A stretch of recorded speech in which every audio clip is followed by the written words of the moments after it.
Hey folks, welcome to this week's episode of The Lambda Show. My name is Matt Moore, your host. I'm here with my co-host, Dave Clausen. Hello. And tonight we're interviewing Sam Samuel about functional programming in the Kotlin community, but also general tech topics around that. Hello. Should be fun. How you doing? And functional programming outside of the Kotlin community. Yes. Scala, Haskell, maybe. Oh, maybe. Thank you for having me on. Absolutely. Thank you for joining us. It's been a while. We've been trying to get this together, and everybody's schedules haven't quite aligned, but we finally managed to do that, so it's been great. We're here now. We are here now. So to get started, I guess, let's kind of talk about functional programming languages in general, and going back to Haskell, and then I want to talk about Scala, and I want to talk about Kotlin and kind of how that evolved. From what I've seen, Kotlin's functional programming with Arrow, so for those folks who don't know, I should interject here. Arrow is a project started by 47 Degrees, and I believe it was actually formed from, is it Functional or Functional? And there was another one as well. Yeah. And I'll look it up. The idea was to bring more pure functional programming concepts to the Kotlin language. So that eventually folded over to Arrow, and Arrow is run by 47 Degrees. So with Arrow, there are now currently 4, I believe, core libraries. There's Arrow Core, there's Arrow FX, there's also Arrow Optics and Arrow Meta. And I kind of want to dig into those. So Arrow Core, for folks who don't know, is basically bringing some smaller essentials in to the language for functional programming. A lot of these concepts, I would say, are sort of based on Scala, I feel. It looks very much like they're bringing Scala isms over to Kotlin. And are you looking up libraries? You're totally looking up libraries. I think I was just bringing up the Arrow libraries to refresh myself. I think when you say they're bringing Scala libraries over, I think it might be more accurate to say they're bringing cats over from Scala. That would be, yes. You know, there obviously are some fundamental concepts that they're bringing in maybe from the Scala standard library. You know, your either and your try and option, which themselves obviously come from the Haskell world. Yeah. But I think the rest of the kind of nomenclature is probably inspired by cats rather than anything. You know, cats has been such a big success in Scala. Yeah. Why not kind of take the inspiration from that? Absolutely. So describe cats in Scala, since I'm not a Scala person. No, a Scala person. No, I'm not. It's a functional programming library that just gives you is type it classes. Part of the language, or is it a? No, it's a library. Oh, it's like is it a third-party library? Yeah, it's a third-party library by an organization called Type Level, which is stewarded by several prominent Scala contributors. People like Miles Sabin, who anyone who's involved in Scala will instantly recognize names like that. And there's plenty of others who are involved. And yeah, it's just your functional programming toolkit. You know, bringing in a plethora of type classes and data types that you know people from the Haskell world will just instantly recognize. Whereas, hang on, let me think for a second. No, go for it. Well, absolutely. Yeah. Absolutely. Yeah. In Haskell, I'm trying to think of some. In Haskell, all these things are actually built into the language. Well, it's I don't know a lot like about Haskell, so I'm not sure. Like, if we're going to talk about Haskell, I know about it. But I'm trying to think of some of the libraries that some of the data types and type classes that CATS brings in. You know, your forwardables, your traverse, your sequence, and stuff. So I think some of the kind of type classes that CATS provides are things like traversable and sequence, and things like that, foldable.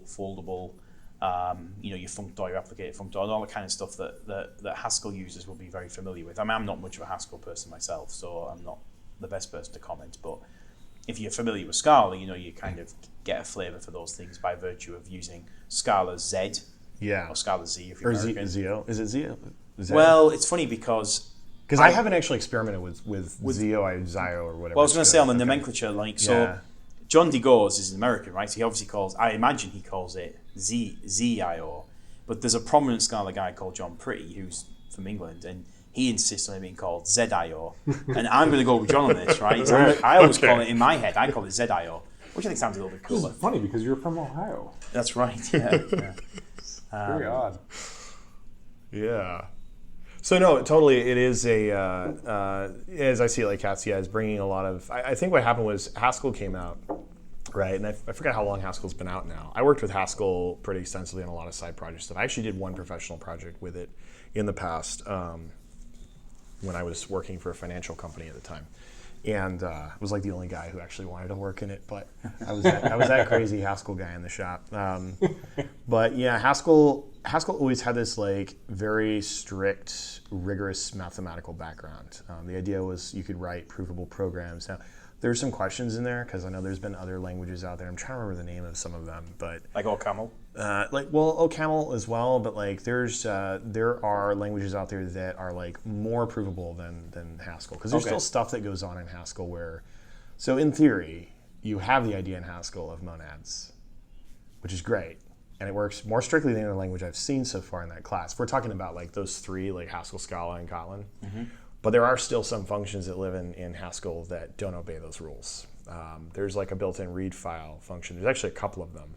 There's one in like the text prelude library, which is what everybody says you should use, because when it reads an actual file, it will use monads, an IO monad to return. Whereas the built-in one under the hood, which I think is just from its early days, from some of the C++ cruft that was mixed in early on, I guess. I don't remember the full story. It just throws an exception. So it's like, okay, so it doesn't entirely do that. But for the most part, it does. But it is very strict in that regard. And I think that's kind of what, Cats was this idea of like bringing more of that strictness to, pure functions, the idea that you can't have side effects. Which for the audience, side effects are just really about like network calls, disk reads and writes, database stuff you're doing. As opposed to like a function that evaluates a set of values that you pass in as parameters, doesn't have any other implicit state involved. Not part of the input and output of the... the more proper the math proper concept of a function. We are using Cats actually where I work at Rally a little bit. I have not encountered it yet in the code base, but I hear it is there. I think there's like different levels of Cat usage, right? That's what I feel too. So I feel as like you could use Cat for some basic transformations, maybe just some basic monoid types for int and whatever, a map, and maybe you want to merge two maps together so you can use you've got a string to an int, so you've got the monoid types available, the monoid type classes available. It provides all that, and you can just go map plus map, dead easy, right? Yeah. And that kind of thing. And maybe you're using validated, right? You're using it for validation stuff. That's kind of a gateway drug into Cats for me. It's very easy to explain to people. It comes with a validated type, right? And you've got validated nel and so on and so forth. Non-empty list. There's another example, right, of pretty simple stuff to grok, right? It's just a list that guarantees it's got at least one element in it. But then there's the next level of Cats, right? There's people who, it put the higher kinded flag on the compiler. I forget what it is, -y, higher kinded types, whatever it is, and you're moving on to the next level of Cat usage, right? So I feel like there's people who use it just as drop in for a couple of simple things, and then there's people who really kind of go all in on the effects. Maybe you're using Cat's IO, maybe you're using Cat's effect, and that's your next level of Cat usage. So this is interesting because just talking a little bit about the code base where I'm at right now, we use, so the equivalent of like Haskell's IO, like obviously Arrow has an IO type in there. Scala doesn't have a built-in IO from what I've seen so far. And I'm relatively new actually to Scala. I did Haskell first, I did a little bit of Arrow with Kotlin. Tinker with a few other languages in there, but Scala has like pretty much just been the past like year. But I haven't seen like an IO type in there. It's just like you have futures, right? Well, but futures are for ego, right? So there's the whole point of IO is you're suspending, the effect until you explicitly run it. Yeah. And the purists would say, you push all that to the boundaries of the program. But a future in Scala is going to be eagerly executed or eagerly evaluated. Yeah. Which is better. Depends on your viewpoint, right? Yeah. There's plenty of people who are making programs for future, and there's plenty of people who are saying futures are broken. So pick your poison, right? I've seen that around. And I even read this article one time. It was like, this guy says like, futures are not monads, and here's why. And that might have been one of the reasons, eager evaluation. But there was some stuff he was talking about. I can't honestly remember the whole argument, but it was like they are relying on implicit state from the environment. So they're not strictly pure. Yeah, because I think most of the operations on future, like map and flat map, they take an implicit executor. Yeah. because it uses that executor to execute the result. I mean, the alternative would be to like execute on the original thread, right? But you don't know when it's going to be finished. So, exactly. Yeah. Whereas with I/O, you're explicitly building up the chain of operations because it is a mod. I think you're saying at the end, now run it all on this thread or run it all on this thread pool or whatever kind of construct. I don't know much about it. I haven't used ZIO myself or ZIO. I haven't either. But I assume there's some way of providing a thread pool or an executor to it to say run this on this thread pool or run this on this thread. And I know there are explicit commands to like fork and move the execution context. Whereas with Future, it's all kind of, you provide all that at compilation time. Declaration time. Yeah. I do know I started looking into ZIO or ZIO. Well, we can go with either one. And it looked like they had some kind of like runtime environment basically that you do define up front. So it's like this is the runtime environment to execute everything with, and you can pass that in explicitly, which is kind of. I think that's one of the parameters to either the initial function or whatever, and that specifies things like that, and it's essentially an interface that contains several things. From my limited understanding of how that works. But it's maybe more of a cleverer wrapper than execution context. But I think like futures have worked. I've been in Scala since 2011, right? Which doesn't make me the longest Scala guy. I think Sam is the longest functional programmer in this room then. Well, in this room, but there are many. Well, no, you say functional programming. No, you might say I've been the longest Scala person in this room. Okay. But I joined Scala as the better Java kind of person, right? Yeah. So, in the Scala community, there's probably people who have gone from Haskell to Scala because they can get a job in Scala, right? I'm one of those. You want to work in Haskell, right? But there's no jobs in Haskell, right? Let's be honest, right? There's very few jobs out there, and you struggle. But Scala, there's quite a few jobs out there in Scala. In Chicago, there's decent amount of jobs in Scala, more so than Kotlin. So you come from it from that angle, and then there's the people like me who were like, I started Java as a professional developer in '99. I get to 2010, I'm like, Java's stagnated, right? It's at that period between 7 and 8 where nothing's changing. And Scala appears in the landscape. You're like, this is fantastic, right? But I did it as a better Java. I'm like, right, okay, I understand. I shouldn't be using nulls. I should be using options. I know what a monad is. I have no idea what a monad is. I'm just like, don't use options. Don't use nulls, use options. This is a trait. Something called the cake pattern was all the rage, which is complete garbage. That's controversial, maybe I know, but it's complete garbage. What's the cake pattern?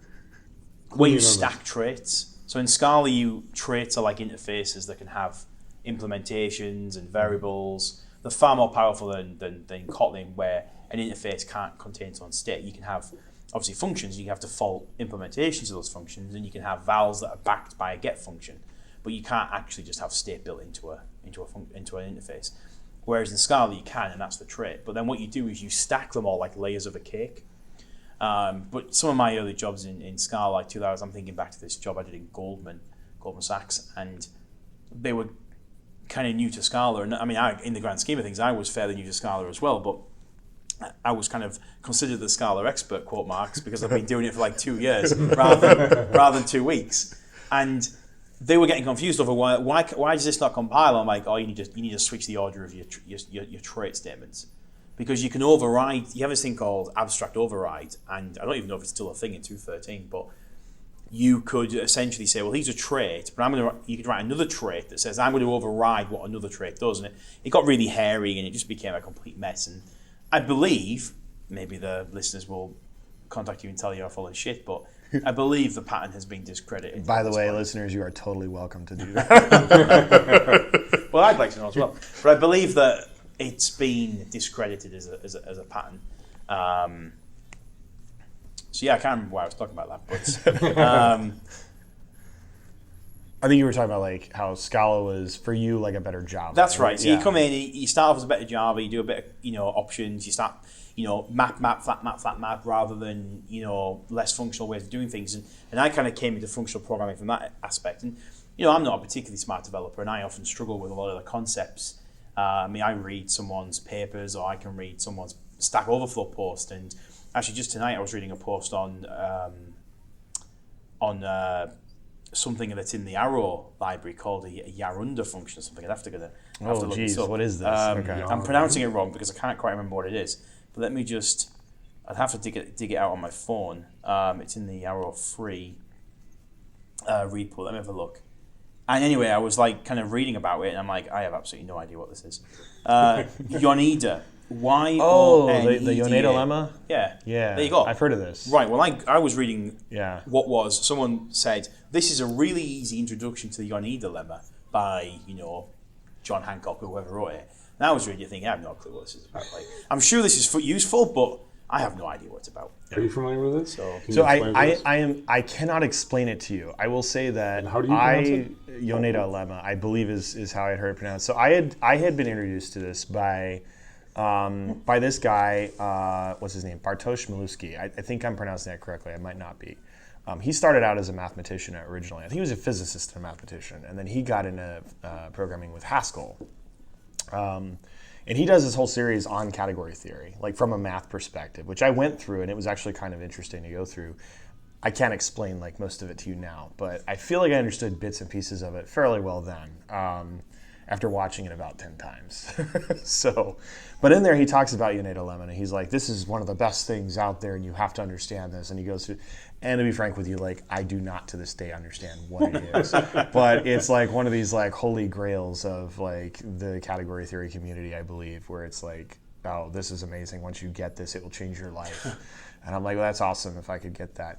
But I feel like I was told that about monads. I feel like maybe this is actually not a thing, and it's just like there as an inside joke that it's like, let's tell them there's this thing. Once you get to it, you're like, now you understand it's all made up. Yeah, but now you have to but you have to perpetuate. Yeah. So maybe this is like the next. This is what monads were a few years ago, where like people didn't understand what monads are, and I feel like they're starting to come to understand that better now. More so. Move the cone. Move the cone. Yoneda lemma. Figure that one out, people. So do you think there's like levels of functional programming expertise? So in karate, you have like the white belt, the blue belt, whatever. I don't do karate, but do you think so? In functional programming, it's like monads. Like, I've got the monad belt. Now your next challenge is to get the Khaleesi belt, right? And you're like, well, I feel like I can grasp the Khaleesi. I was starting to grok Khaleesi. I kind of think I have a little bit of an understanding of what a Khaleesi function is. Or whatever. Oh, Kleisli. Sorry. Kleisli? I always called it Khaleesi. Kleisli? That's what I've heard. Queen of Dragons. I would not claim to be correct on the pronunciation. I was all Game of Thrones on that one. I know. I totally was going on that path. And then I was like, wait a minute, Kleisli. So I will confess, I am not an expert on the pronunciation of these things, nor am I an expert on these things. But Kleisli, any of these pronunciations, Yoneda lemma, etc., was really just for me listening to like Bartosz Milewski talk about these things. So I'm assuming. Well, I've never heard anybody pronounce it, so I assume that you are correct. Okay. So Kleisli, right? Yeah. Is that what you're saying? Yeah. Okay, so Kleisli, that's your next level. That's the Kleisli belt. And then you get to the Yoneda belt. And that's like Bruce Lee, right? When you can understand that and the core Yoneda, you are then the Bruce Lee / who's the Texas Ranger guy? Chuck Norris. Chuck Norris, yeah. You're like the Chuck Norris of functional programming, right? People are making websites about you saying that, like, let's say you were the Chuck Norris of functional programming, right? So when Matt uses a monad, like, he can create a flat map from a map or something. I don't know, whatever the silly Chuck Norris-esque. I'm going to have to start creating these about myself just to like create Functor into a Khaleesi. Matt can make a side effect in Haskell or something, right? Whatever kind of crazy Chuck Norris-esque. I think when you get to the black belt part, the key thing is you are now indecipherable to the rest of the world. Everything you say becomes complete nonsense. It's like you elevate to a certain point, and when you hit that point, no one understands anything you say anymore. You're just like speaking in tongues. Apart from the people around you, who yeah, are also in your club. Yes. And most of them don't even understand what you're saying. They're just... It does very much feel like it's sort of an elite club, and it's an onion. There are layers to this that you have to like work your way into. What fun would be if there weren't layers? But you feel like once you get it, it's really useful. Like, so as I say, I've been doing Scala for 9 years, right? Well, not for 8, because the last year I've been doing Kotlin, but for 8 years Scala, 1 year Kotlin. And I feel like it's only been 2 years ago that I finally understood what applicative really was. Like, I think Functors is pretty easy to get, and I think a monad is pretty easy to get once you've done it enough. And maybe I'm just stupid. And so just for our audience, because I want to clear some of this up, you should definitely check out our the previous one of the previous episodes I've released. I'm going to pause here and say I haven't actually released that yet. That's the talk. We'll edit this bit out. But it will be in the order. So okay. So in one of our previous episodes, it was actually a talk that myself and Attila Domikos over at Spot Hero gave as an introduction to this. And Attila pointed out that functors are, you can think of them, if you're coming from an object-oriented world, as essentially a class that can contain a value inside of it that has the ability to map over that value. You can apply some function to it to get some value out of it. And there's a number of use cases around why you'd want to do that, but they also lead to monads eventually. There's functors, applicatives, and monads. So if you want to learn more about that, definitely go check out that previous episode with that talk. And there's going to be some additional tutorial videos coming out on just how to use this stuff a little more practically as well, like what it means in your code editor. So, all right, back to you. Well, if he was talking about it in the previous podcast, maybe I should have listened to it so I don't sound like a complete arse. When I... No, but you're totally going. I was just saying that, like, you know, it wasn't until 2 years ago that I kind of understood how applicative was used, and then I was kind of trying to explain to somebody, and then I was like, actually, you know what? I think for the first time I almost understand this. I wouldn't claim to fully understand it, but I was like, oh, I see what it means. I actually get it now. And I think when you break functional programming down to like simple, readable, real-world examples, it's not that complicated, right? Like a functor is a bit of a complicated sounding name, but all it is a class with context with a map method. Yeah. Right? It's like you've got a container. The container is the wrong word, but say you've got a context. Oh, we've got burritos. That is the official. Is that one of all the various ways of explaining this? Yes, it is. The little 3D box. To learn you monad or what's it called? That Haskell tutorial. Learn you Haskell for a great good. I believe is yes. Is the title, learn you a monad, or learn you or whatever it is. But like, I feel like this is what I'm about to say. But like, a functor is just essentially a map method on a container or a map method on a context. Yeah. Right, you give me a function of, f of a to b, and I'll give you an f of b back. So so you give me a function of a to b, and I've got an f of a. I'll give you an f of b back. Yeah. That's a better. And when you say it like that, and you give people a canonical example of a list, you've got a list, and you apply a map method, and you've got a list of strings, and your function is length of string. Now it's like I've got a list of lengths. It's like, who doesn't understand that? Yeah. But when you start talking about functor and fmap, and all the examples online use Haskell notation, your audience just is confused. Or at least I'm confused. Maybe everyone else is not confused, but I was always confused. I think everyone is. I'm confused. Honestly, like for myself, like when I started, so brief history of the TLDR version of how I got into functional programming is a few years back.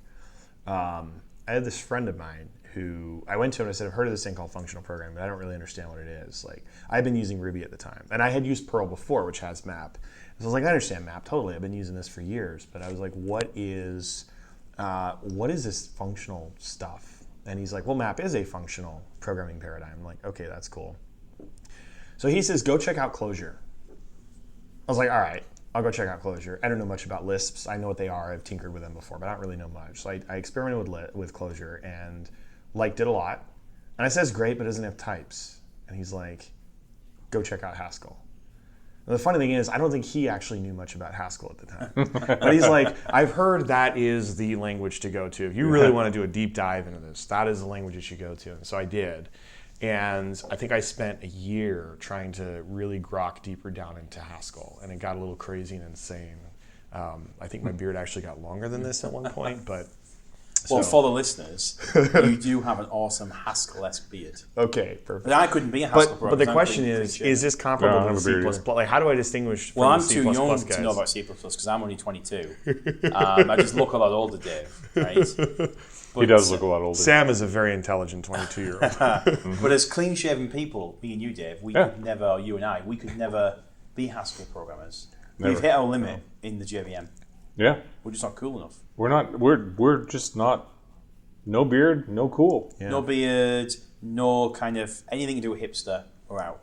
Yeah. So we're just like predestined to be corporate shills our entire life. I've never played this thing they call the very record sad. album. I think that was a thing that people used to do. So my hipster cred is just non-existent. Yeah, totally. You guys suck. Well, that's the end of the podcast. Thanks everyone for tuning in. Yeah, good night. No, I think that this is something Matt and I have talked about, which is that most all introductions to functional programming are like, okay, this is really easy. You're going to understand this. It's not going to be difficult. Pure functions, immutable variables. Okay. And then now let's spend 45 minutes talking about math theory. And there's reasons why that's interesting, but at some point you get to the point where you're like, okay, but how do I write code with this? Like, what is it doing? How do I, like, what's a... And then you have some things, some confusing terminology. You have map and flat map, which once you understand what they are, it's not that complicated, but... And you have monads, and you have all these sort of big words, but I think you're right, Sam. I think there's some, until you actually look at code examples, this is always the way I learn, it's like code examples really make the difference. They do. When you see like, okay, well, let's write this using Java from 1995 or whatever the hell, like throw an exception, catch an exception, throw another exception, oh, we forgot to catch this exception, blah, blah, blah, blah, and you write all that out, and then you do things in a functional way, and you begin to see like, oh, this is a lot more readable, testable, easy to understand. That's all great, but I think there's too much.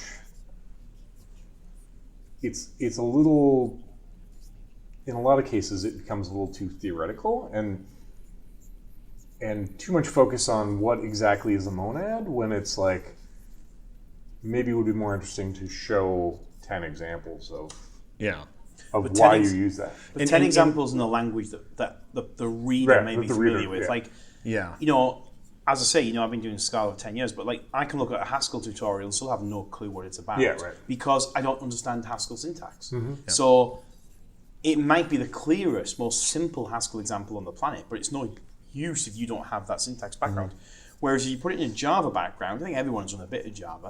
And even if you haven't, it's sufficiently similar to C-style languages that you can grok it, right? Mm-hmm. And I think that's part of the problem. It's here as a tutorial, and it's in a language that I think I can fairly describe as obscure, right? I know we all know what Haskell is, but it certainly has no real penetration in the list, right? It's like the big name no one's actually seen. Right. Yeah. I mean, I'm not being detrimental to Haskell by saying that, but most companies do not have Haskell developers, right? That's a fair statement to make. Yeah. It's a very, very good language. The academics and the people who I respect in the functional programming community think it's fantastic, and I trust their judgment. But it doesn't have any real penetration in the commercial sphere. So don't do your tutorials in that language. Do it in Java if you have to. Do it. Yeah. Do it in JavaScript if you have to. Right? Make it really basic so everyone can understand it. So just like you're saying, Dave. Well, and I think this comes down to what the goal is of anyone doing a tutorial or trying to write something about this is. Like, if my goal is, hey, I think this language Haskell is pretty fantastic. Like, I want to show you how to use Haskell. I think, yes, I agree with you. There's a starting point where you say, here's this language that most people understand, right?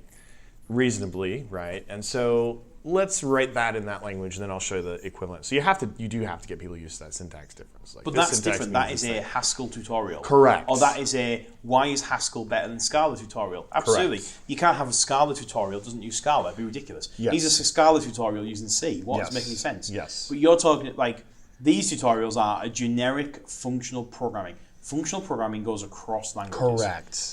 And therefore maybe do it in multiple languages. Yeah. So for example, a kind of very simple example of this is when you go on to Gradle's, I've been kind of doing some stuff with Gradle recently as part of Kotlin test, and when you go to Gradle's examples, they now have that little tab between Groovy and Kotlin. Yeah. So I've been using Gradle for 10 years as well, right? Ever since I started Scala, really, kind of just coincidentally around the same time. And quite often I get the Groovy syntax, even though I don't know a single thing about Groovy. Whereas I'm like, how do I do it in the Kotlin? So I can flip between the tabs and see the difference, right? Yeah. And it's quite useful. Yeah. And I feel like a tutorial that would be like, here is the Scala syntax, the Haskell syntax, and maybe the Java syntax if Java can actually do what you're trying to do, or maybe you end up creating 15 classes and adapters and, and interfaces to get there. But, and it's like the type class pattern, right? So when I first got into Scala, people are banging on about type classes, right? Type class. And I'm like, what's a type class? And you go to Stack Overflow, you go to Google, and you start reading the Haskell post about type classes. And I'm sitting there thinking, and maybe I'm just an idiot, but I'm sitting there thinking, well, I really don't understand this type class thing. It seems to me like it's just an interface. Move on a few years, you're like, oh, it is just an interface. It's just an interface that you just implement outside of the class that has the functionality. So if you've got an int and you've got monad, you make a new class and you call it int monad, right? And it implements the interface monad, and it's like an adapter, right? It's just a typical design pattern of an adapter. Mm-hmm. But you call it a type class because you maybe have some more semantics around it, like the language offers you some functionality. It automatically provides a type class. Scala will do it through implicit if you have a context bound on there. Whereas maybe I don't know Haskell. Maybe Haskell brings them into scope automatically. This is the whole kind of what's the word in Haskell to me that begins with C? That everything there's only one type class for any type. It's like confluence, but not confluence. Coherence. Yeah. So you're looking at Java interfaces and you're thinking, if you have a monad interface in Java and you implement that with int monad, right? And then that kind of does the functionality of the monad interface, but it's using the int type. It's basically a type class, right? But what it's not giving you is the language support for bringing that type class in automatically, like Scala does through context bounds. Haskell has the concept of coherence where you only have one type class for any given type. In Java, you're going to have to manually create the wrapper. Instantiate this wrapper type, this adapter type, for every time you want to use the interface. So a good example is Comparator, right? So a Comparator is essentially a type class in the Java SDK, and you have string comparator or int comparator or whatever you want to have, and you have to manually it isn't going to give you that type automatically. So I think the type classes give you that on top, but essentially it boils down to a very similar thing. Mm-hmm. If you're teaching a concept to someone, I'm going to go a little more generic and I'll get a little more specific, but if you're teaching a concept to someone, do not start by teaching from a principle they don't know either, right? Mm-hmm. Yeah. I think part of teaching is understand what the person already knows about the world and use what they understand about the world to then draw analogies from to then help them connect the dots on the next thing. So if you're going to teach something with functional programming concepts, if you want to teach a monad or you want to teach type classes or whatever it may be, don't jump to Haskell right away because that's a whole nother hurdle. Now they have to understand Haskell. You haven't taught them anything. You just introduced another thing they have to learn needlessly because you don't actually need to learn that to understand the original concept. Interesting point. Yeah. And I think that's the problem with I agree with what you've been saying. Like a lot of the tutorials out there that I had run across when I was trying to understand these concepts years ago, it was like, you guys are using, first of all, mathematics that I don't know right now. So now I got to go learn category theory? Okay. And I actually went down that path. And it was like, wow, this is a little painful, but all right. I mean, it was somewhat interesting, but like, that's more of just because of my personal interest in that. But that's not the case for most people. Like, don't tell people they have to go learn category theory. It's not going to work. Also, Haskell itself, like, oh, now I got to go learn Haskell. And I literally picked up Haskell just so I can understand these concepts. And it took me a while, and I finally did start to grok things, and I was like, oh, I get it. It's forming in my mind. But then that's where I came to the point of, but these concepts can apply to other languages. And I realized something at that point. The value I see in functional programming isn't that, oh, it leads you to Haskell, or it leads you to Scala, or it does whatever. Right? To me, I sort of saw a bit of a flaw because I'm sort of an abstract thinker, right? I like to deal with abstracts instead of concretes. And for me, it was rather than learning this language and then learning that language and then learning this language and all the different mechanics and semantics behind all the things, there is this core domain of ideas that we're doing. I have a thing. Now I've got many things. I want to do something to transform these things to some other thing. Every language, pick your language. They got various different ways and slight variances, and some are, I think languages have kind of like gotten closer and morphed into a very similar construct with all of this. But really at the end of the day, it was like, to me, the value of functional concepts and functional programming wasn't as a concrete thing Haskell. It wasn't Scala. It was a way to express these ideas, which are common, period, across the board to all the languages. Get away from, make these syntax more concise, but also clear as to what's going on. And I actually think, I don't remember if you and I had this conversation the last time we spoke about map. Was that at the pub? I think that was. The bar? It was yes. At the bar in Pilsen? Yeah. That was a lot of strong Belgian beer. It was. You guys should have heard Sam then. It was amazing. Shout out to Low Res Brewery.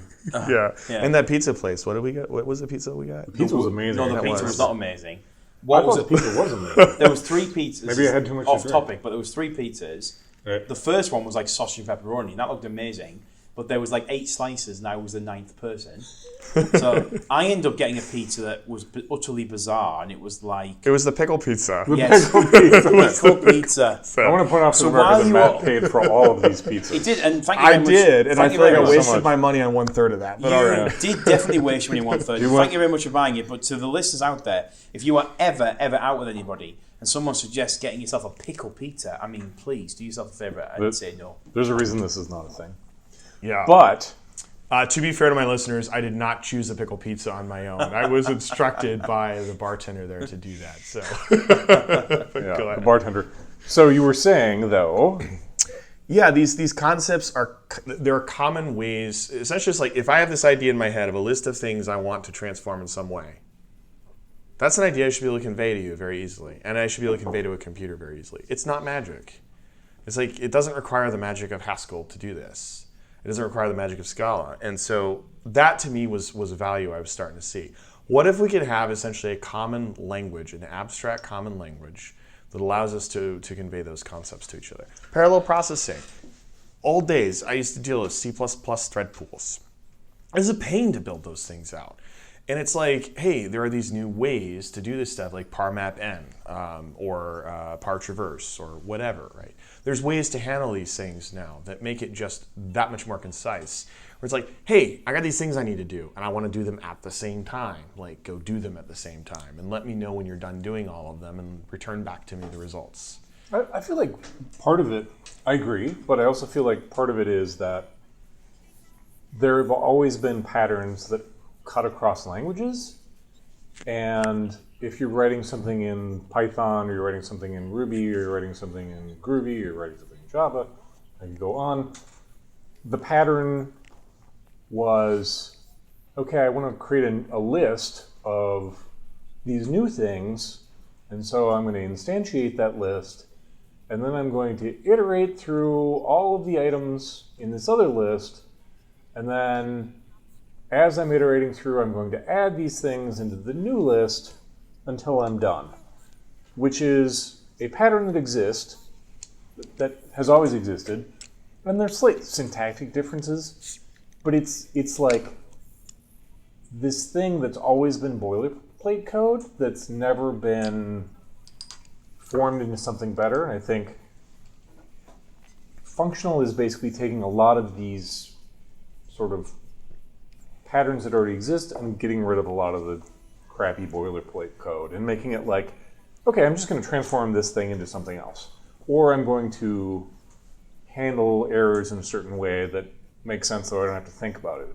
It's removing lots of nitty-gritty, annoying code. And I think the, like, making things parallel, which has always been kind of nasty, is another strong advantage. But I think patterns have always existed. It's just functional is coming up with better and clearer ways that once you understand what it's doing, it's obvious that it's so much better that you don't even have to think about this. You just, use map, use filter, use, flat map to.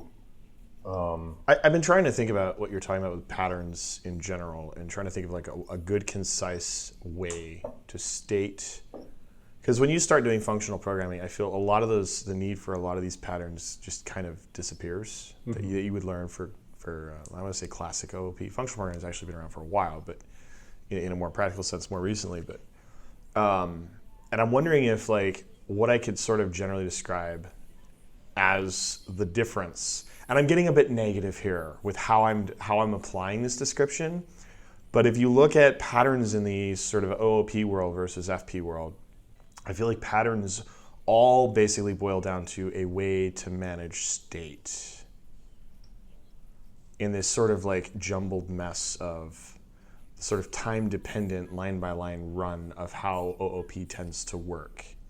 You've got state in a class, or in an object from that class. You're trying to manipulate it somehow with methods. And we can get into the whole argument maybe in a future episode about well, you're doing methods on OOP wrong. That's but isn't fair. state just the whole point of a program? State is the whole point of a program. Isn't that XKCD cartoon where it's the manager says, "What are you guys doing?" And they're sword fighting. What are you doing? It's like, "Oh, we're waiting for." Oh no, maybe. No, that was the compiler one. That's the compiler one. But anyway, they're talking about something like, "This is my Haskell program. It has no side effects," and somebody makes a joke of, "Is that because nobody's ever going to run it?" It's like the whole point of a program is to make side effects, right? Yeah. If it has no side effect, then you're right. You don't even need to run the program. True. So the whole point of code is to somehow manipulate state, whether it's update a file, write to a database, whatever. Otherwise, literally, the program does nothing by definition. But actually, I'm glad you said this because it actually helped me clarify in my mind what I think I'm trying to say, which is that, yes, the whole point of a program at the end of it all is to manipulate state with the outside world. But I think that what functional programming is trying to do, more pure functional programming, is make the mess of manipulating state strictly an outside world concern, as opposed to don't also add in the mix all of the internal state management that I now have to do with my program. My program should be able to run essentially with more pure functional programming, just, essentially it's a stack of functions. That's it. You're just piping stuff through. I know the analogy has been used out there was it's like a bash script where you're just piping bash commands directly through to each other with a pipe operator. Yeah, or Unix. The That would be Unix a general Unix pattern of it is a pipe to pipe. They call it Unix way, right? Cormax. Yeah. But isn't that just common sense programming? Whether you're a functional programmer or you use, God forbid, Java and Spring, yeah. Right? Let's not get started on that. I am happy to say, while I have worked in the JVM ecosystem, I have never used Spring, and I feel you're missing out on abstract repository factory bean impl. And as a side note, I do love it when you're in code bases where there's only ever one implementation of they have an interface and they have an implementation which is literally called interface impl. It's like, why have you got an interface for it? Well, because one day we might want to switch out the way we calculate temperatures. Well, in case somebody happens to redefine Celsius and Fahrenheit, you're right, Celsius to Fahrenheit converter impl. You never know. Never know. It might switch out one day. So now we're isolated from that change. No, I'll come to the defense of Spring to some extent but I'm also going to say this. Dave has to be that guy right now. Yeah. I'm going to say this. There was a time when I used Java when it started to become interface impl, when it started to be it's going to be really like the early days of Spring, where it's it's so easy. You're just going to use an XML file to define all your beans.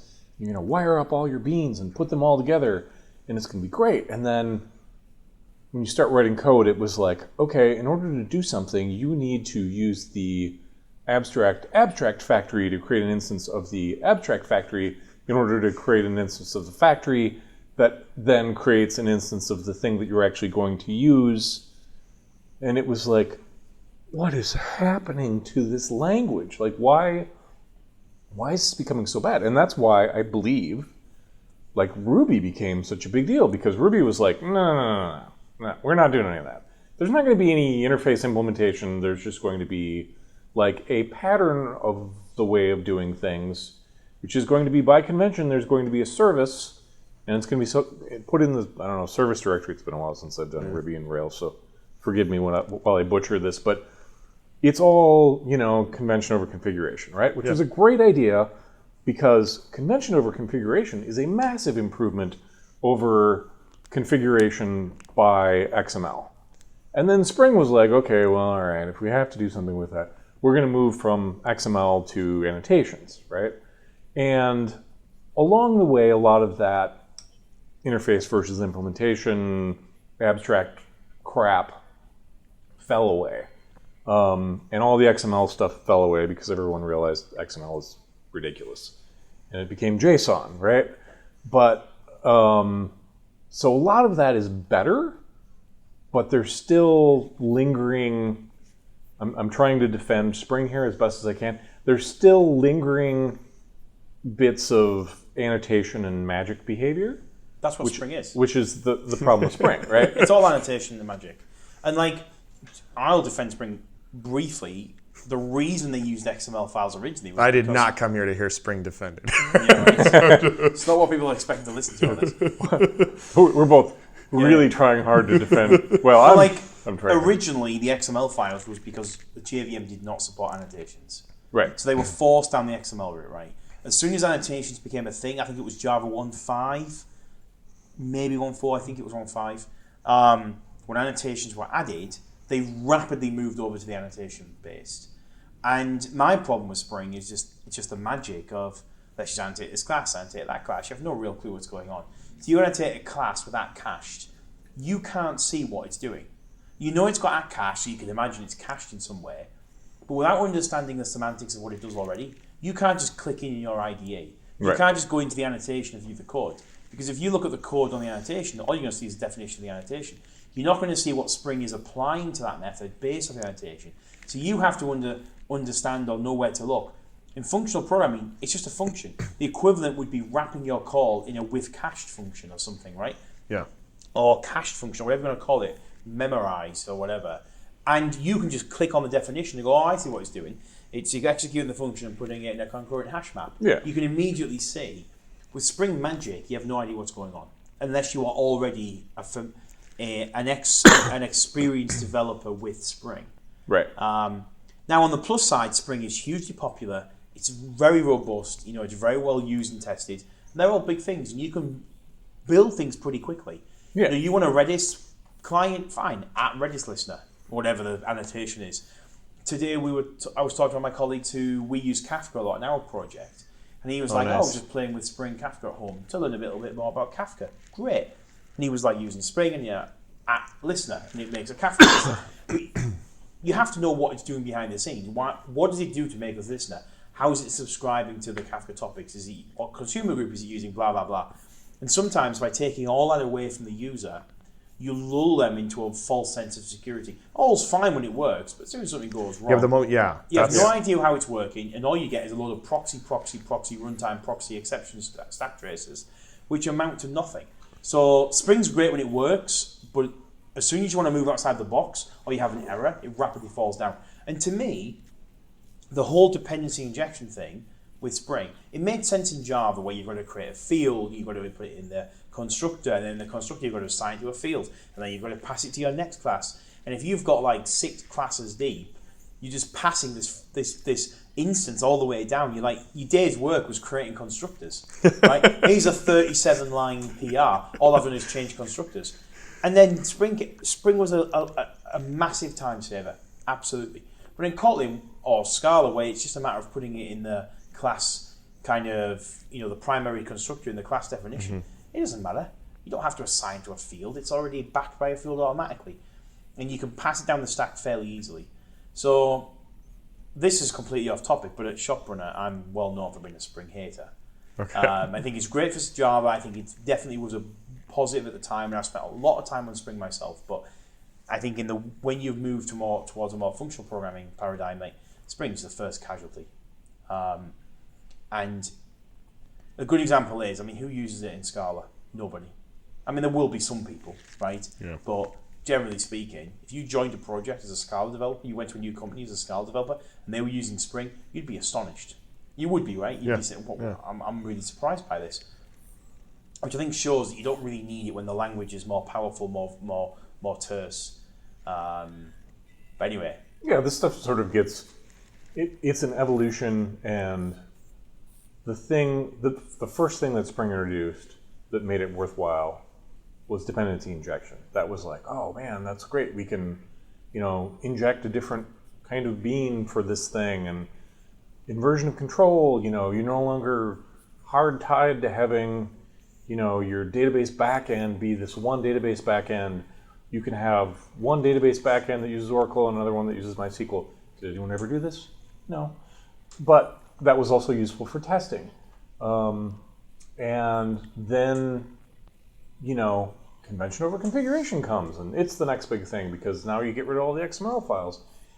But as things move forward, a lot of these things fall by the wayside. And I think that's kind of what happened to Spring, is a lot of the things that originally were there are not there. But to your point, I think there's still a lot there in terms of you need a simple project and you want to hook up a database, okay, a couple plugins, database configuration is in place.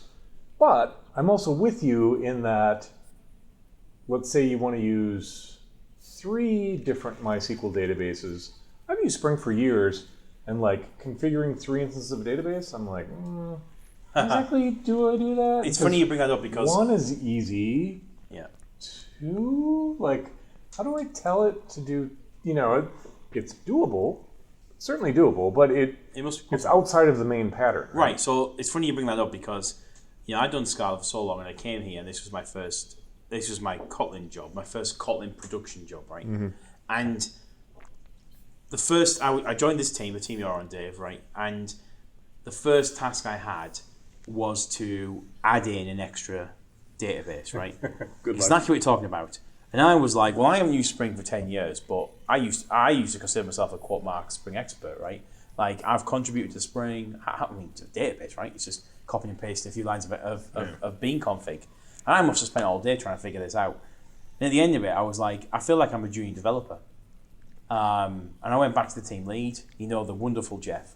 And I'm like, Jeff, can you help me set up this database config? It's ridiculous. It's like, if I was in a Scala job, this would have taken me 15 seconds. Mm-hmm. Instead, I'm sat here going, I just can't get Spring to work nicely with it. So you're right, as soon as you move outside the norm, it becomes an annoyance. And another thing I want to pick up on is what you said there about the whole interface thing. I think we got conditioned in the late 90s and 2000s of, okay, so you have to have an interface and an impl, because what happens if you want to change the way it works, right? What happens if your custom logic retailer checkout bean needs to work in a different way? Well, now you can just write a new one and swap it out. But in practice, that never, ever happened. Bespoke logic by its very nature is bespoke. You're never going to have 2 implementations of bespoke logic. It makes no sense. Mm-hmm. The fact it's bespoke means you just have one of it, right?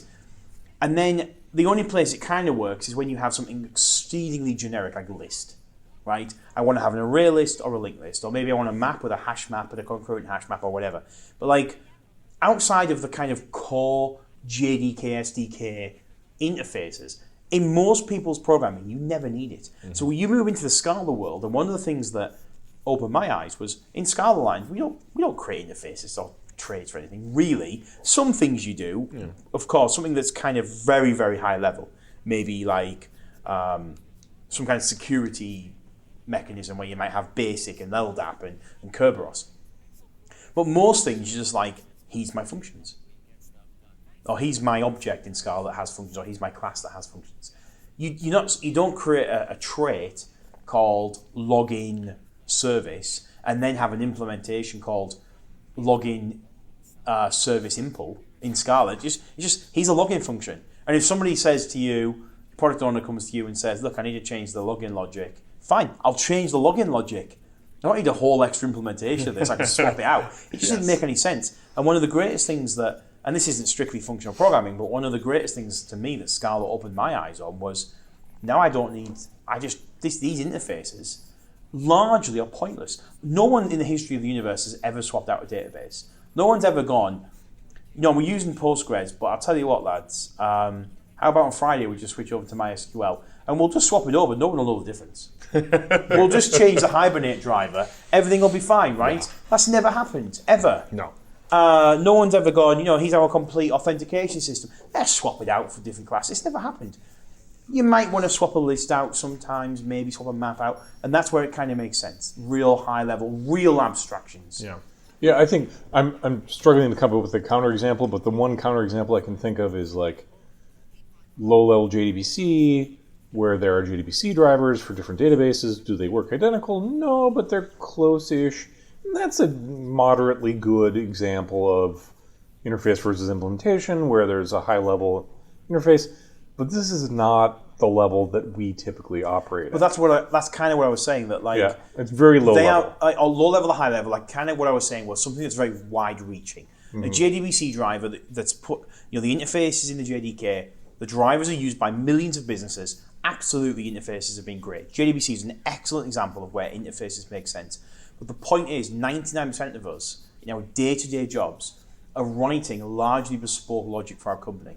And yet people wrap them in these interfaces in case our internal bespoke logic needs to change and we need to invisibly swap between the two. Right. Never happened. So list, map, JDBC drivers, JMS connections, things like that. Absolutely. This is where interfaces make sense, but not in, logged out user reminder email service. Yeah. Right? You just might want 2 implementations of that scattered around your code base. In my experience, that's just you switch over to Scala, so you switch over to not using interfaces, and boom, you need it changing. I'll change it, and if you do need to, I will then introduce an interface in the one location in the code where you may be switching between the two. This brings me to my favorite rant, which is my favorite rant ever. I'm sure I've done this before. You can just edit this all out, but logging is the dumbest thing known to mankind. It's literally 3 methods, maybe 5. Warn, info, error, fatal, whatever your levels are, and then a little bit of text and maybe a stack trace. It has suffered so terribly from this paradigm. It's like, how do I log in Java or Kotlin? Well, you gotta use log back, which is really a front end to this other front end, which is really a front end to this other front end, but that's really a front end to something else. And it's not really going to do any of those things because it's really going to write to a file, and that's going to really be handled by something else that's going to be streaming that to another system. It's the simplest possible interface that has so many layers to it. And anytime you start a new project, it's like, how do I turn the log level off? And it's like 20 hours of figuring out, like, do I do it in logback.xml? Do I do it in, is there a log4j configuration? And sometimes there's 4 of them because your application server, if you're using like Tomcat, uses one, but then the rest of your application uses another one, but then this other library uses another one. It's gone insane because of this original idea of interface versus implementation and wrappers on wrappers on wrappers. So I think like that is an excellent example of a problem. It's a self-inflicted problem in my opinion because the Java util logging, if that's the correct package, I haven't used it for ages. That's another one. JUL, right? That wasn't introduced to 1.4. I think it was 1.4. And if Java had in 1.0, 1.1 gone, here is a logging framework, we would not be in this mess. But because there wasn't any logging, clever people have come up with log4j, and then the clever people have gone and made logback and whatever. And then, of course, we have too many. So now someone's gone out and made SLF4j. SLF4j. Mm-hmm. And with SLF4j, I finally thought we were in a position where we've got some sanity. Everybody uses SLF4j. So now it doesn't really matter what you use to write to your files. We've got a common interface. But no, recently I've found out that some people prefer log4j 2, which is meant to be an improvement on SLF4j. It can kind of use that for the SLF4j, but we're in a situation. So I was inside Kotlin test. I've ended up having to pull out all logging frameworks while I was using SLF4j. Pulled it all out because it was just causing problems with downstream projects. It's like right now, you know what I use for logging now? A system property in print. So I have a method that basically says you call log with a function which is a string. And it basically says if system property Kotlin test.debug equals true, print the statement. I mean, not super complicated, right? Yeah. But to have to do that when I would much rather have just kind of built on top of something like S4J. But I think part of the problem, the bigger problem is that the Java designers forgot about it until 1.4.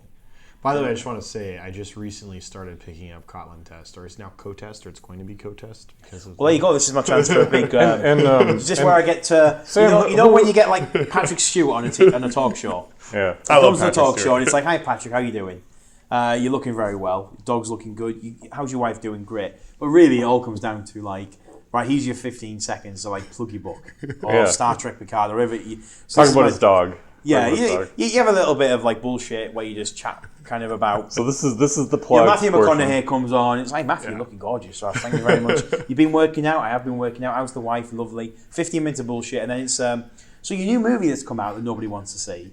And I feel like so we've talked about functional programming for an hour and a half. Now it's like. Let's get to the guts of it. Now it's the sponsorship. Sell. No, but joking aside, like you're right. Kotlin Test has who wrote Kotlin Test, Sam? A multitude of people. It's a framework that I started, right? Which is why you're asking this question. But these days there are many, many contributors, and biased here, but I think it is the best. Well, it's certainly the most starred and I think diverse testing framework in Kotlin.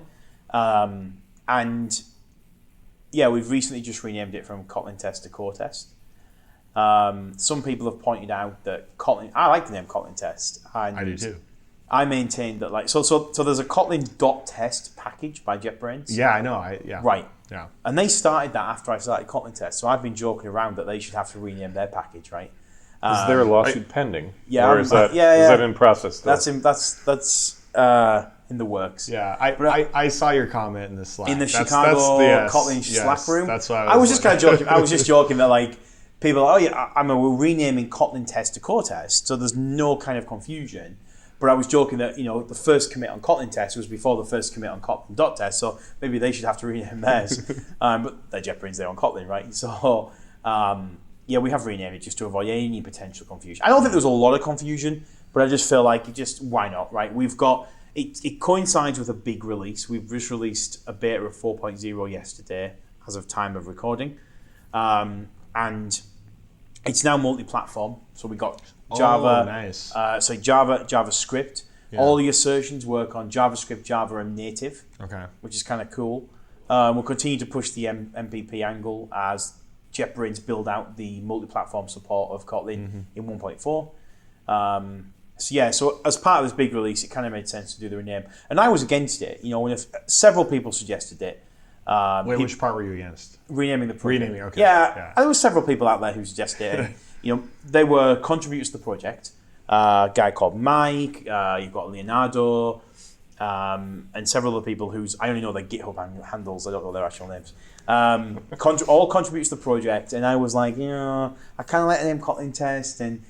But after kind of like thinking about it and people suggesting it, I was like, yeah, you know what?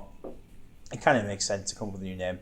So we spent some time kind of thrashing around ideas. K-Test, as boring as it is. Core Test, it's still a pretty boring name, right? It's just K and test, right? J unit, K-Test.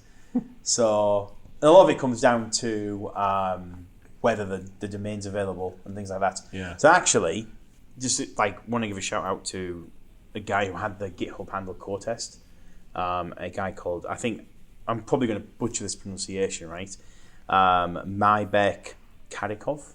Maybek Kadikov, I think is good enough. Yeah. And he had the Core Test domain, and he originally kind of started a Kotlin Test framework, a Kotlin Test framework.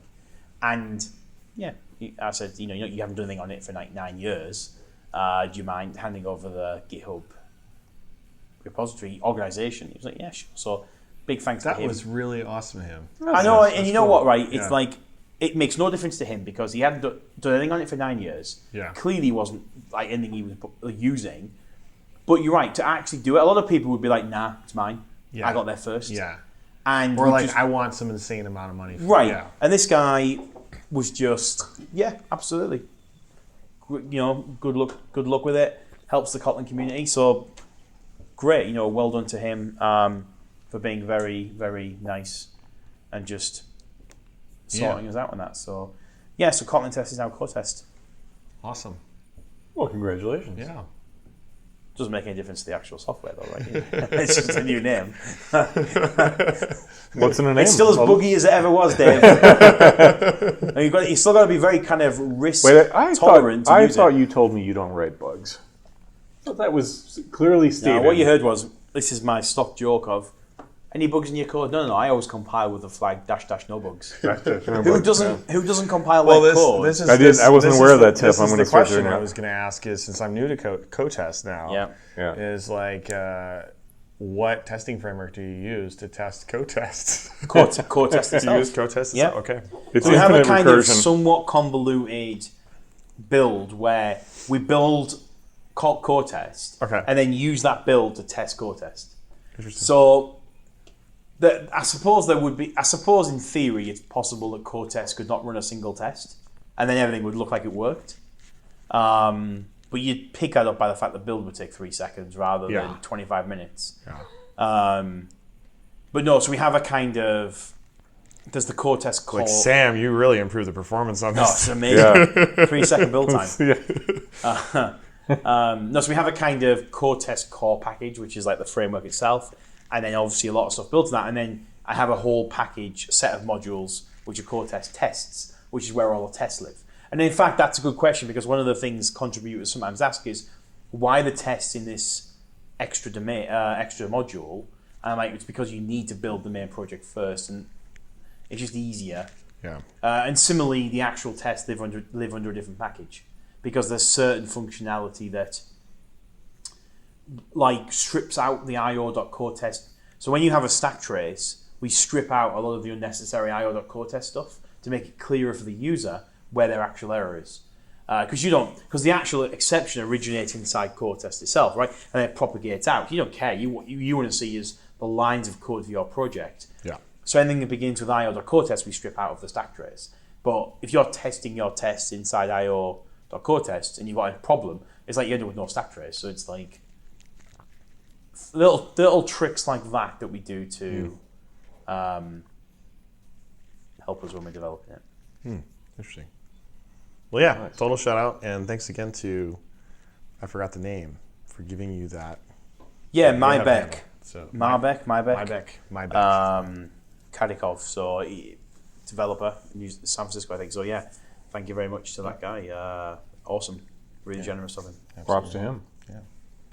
So one of my questions to you is, having been that you've used Scala a long while, and you're obviously very familiar with the ecosystem in general, the JVM. You've used Kotlin here at ShopRunner. I was about to say Spot Hero because they're similar names and it always confuses in my head. And I was recently S and H in there, talking to someone from there. But yeah.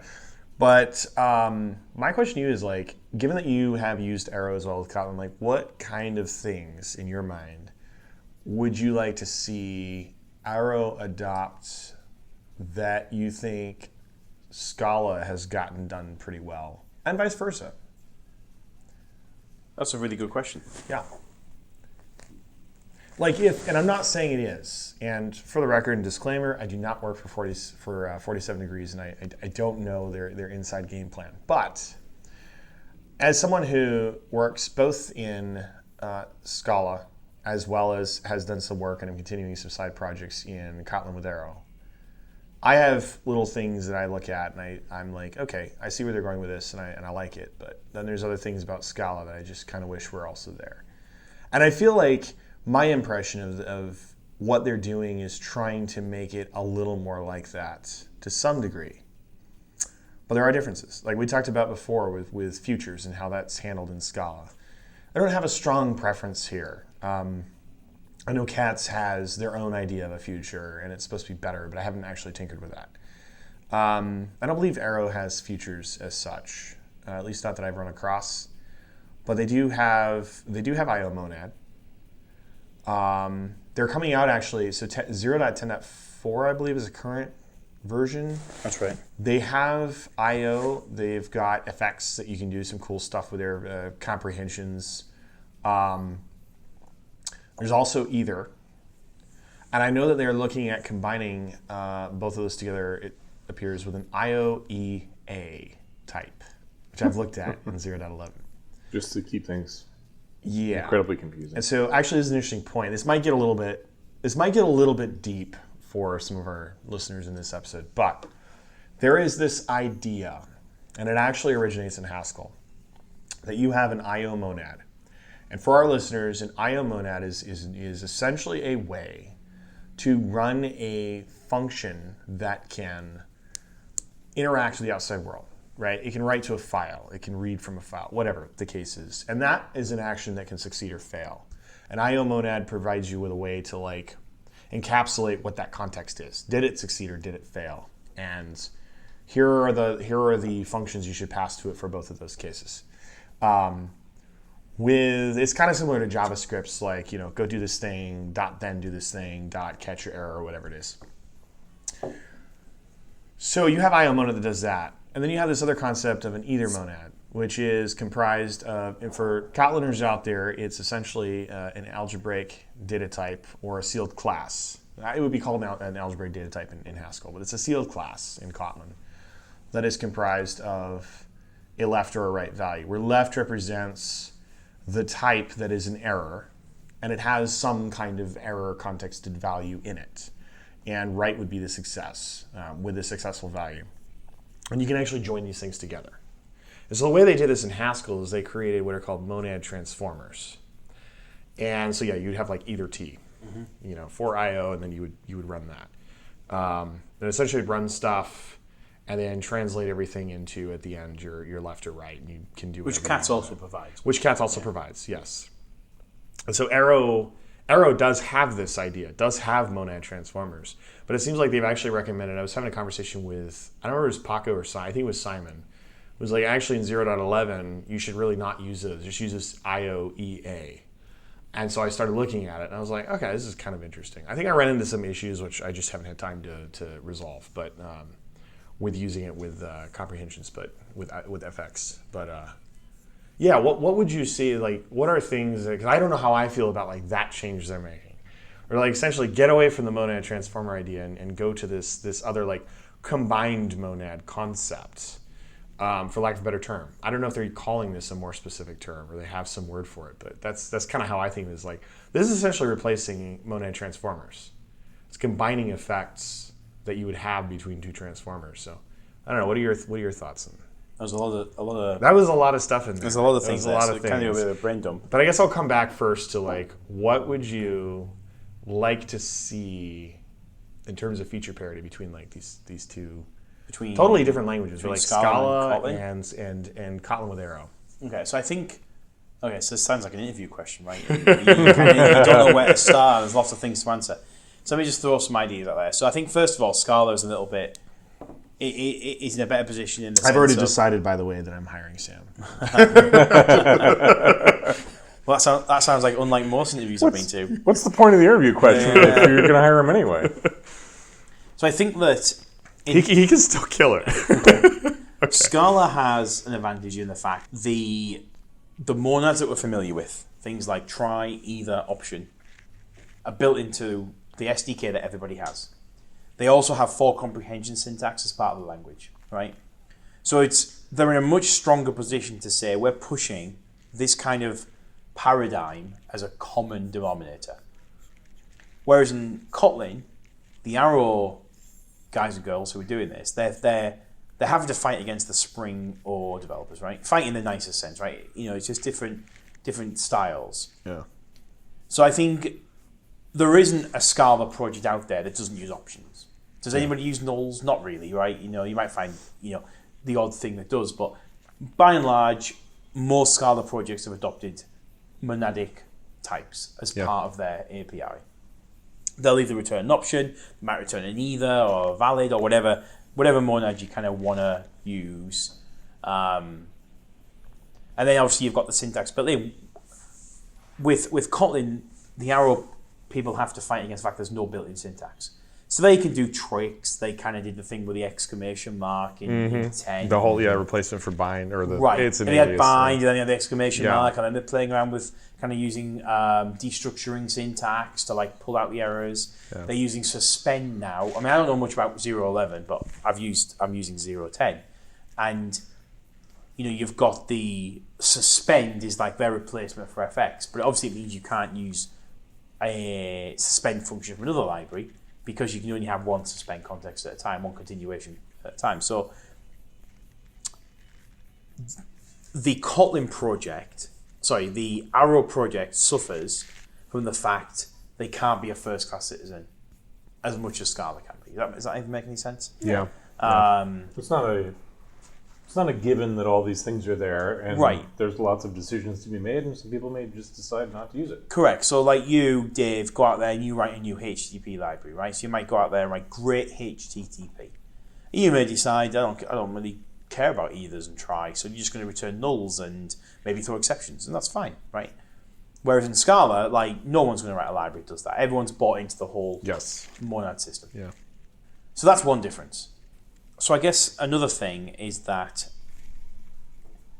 with Scala, you have a more, in my opinion, a more functionally aware audience, right? Like, because the fact a lot of these monads are built in the SDK, anyone coming into the Scala ecosystem is immediately exposed to ethers and validated and applicatives, even to a small extent. You can't really do a lot. Just getting things out of a map in Scala, the get method returns an option, right? So you're going to immediately be exposed to these concepts, whereas in Kotlin, you're not going to be exposed to necessarily unless you look out for it. So what I would like to see Arrow do, which I think Scala has done, is adopt a middle ground. Okay. So people who've come from a Haskell environment are going to say that the Scala the stuff that's in Scala, when I say Scala, I mean the Scala standard library, right? The stuff that's in the Scala standard library is not cats or not cats, not Scala Z, basic Scala. Yeah. It's functional, but not really functional. The Haskellers of the world are going to be like, it's not strict, and futures are crap, and all this kind of thing, right? Yeah. And they're going to be like, it's okay, but not great. And they're going to complain about the problems with it.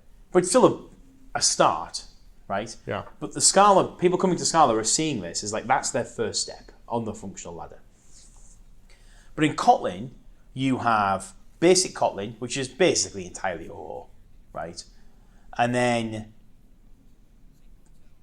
Arrow, which in 11 could be a big jump up, right? So you have a situation where's the gateway drug, right? Where's the stepping stones?